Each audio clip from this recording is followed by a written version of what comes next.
हवामान खात्याच्या म्हणजे IMD गोवा सेंटरच्या माहितीप्रमाणे 1 ते 20 जून 2026 या काळात गोयांत फक्त 166 मिलीमीटर पावसाची नोंद झाली, जी नेहमीपरस सुमार 71% उणी आसा.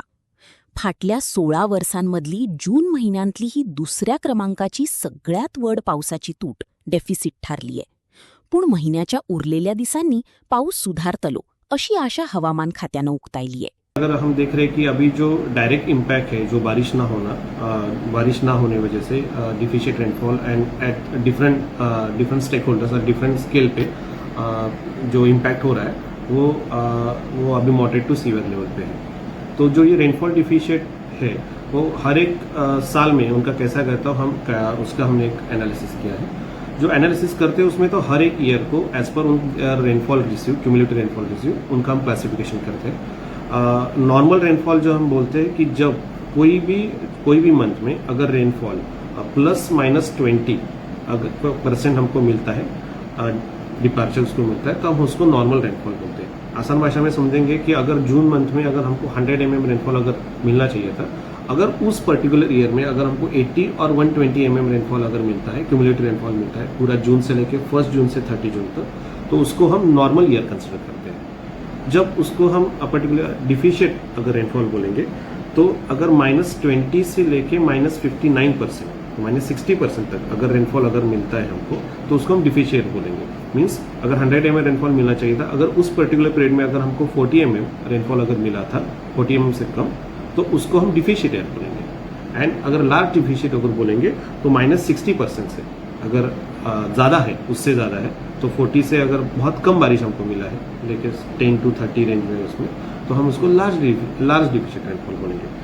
तो अगर हम 2010 से लेकर 2026 तक अगर क्लासीफाई करें, हालांकि 2026 अभी पूरा नहीं हुआ है, बट स्टिल अगर हम उनको क्लासीफाई करेंगे तो at the end of the 30 जून, हाँ, तो अगर 2025 लास्ट ईयर, उसके बाद 24, उसके बाद 22 एंड 21 एंड 20, हालांकि 2023 छोड़ के ये जो सभी ईयर्स थे वो नॉर्मल कैटेगरी में हुए थे. दैट मीन्स उस ईयर में जो रेनफॉल मिला था वो ±20% में हमको मिला था. so अगर फिर से मैं ये करता हूँ कि अगर 100 mm रेनफॉल मिलना चाहिए था, उस रीजन में हम 80 to 120 mm उस साइड में हमको रेनफॉल मिला था. पर्टिकुलर अगर हम 2023 का अगर बात करेंगे तो उस टाइम में हमें वो जो ईयर था वो डिफिशिएंट ईयर में गया था. उस टाइम में हमें जो रेनफॉल एक्सपेक्टेड था वो -30 हमको मिला था. सो 2023 अगर एग्जांपल तौर पे अगर देखेंगे तो उसमें हमको डिफिशिएंट ईयर मिला है. उसके साथ ही अगर नंबर ऑफ नॉर्मल ईयर्स 2010 से लेके 2026 में देखेंगे तो ऐसे हमें 11 ईयर्स मिले हैं जहाँ पे नॉर्मल रेनफॉल मिला था. So it is in general अगर लार्ज स्केल में भी देखेंगे तो ज़्यादा से ज़्यादा रेनफॉल हमें नॉर्मल रेंज में ही मिले हैं.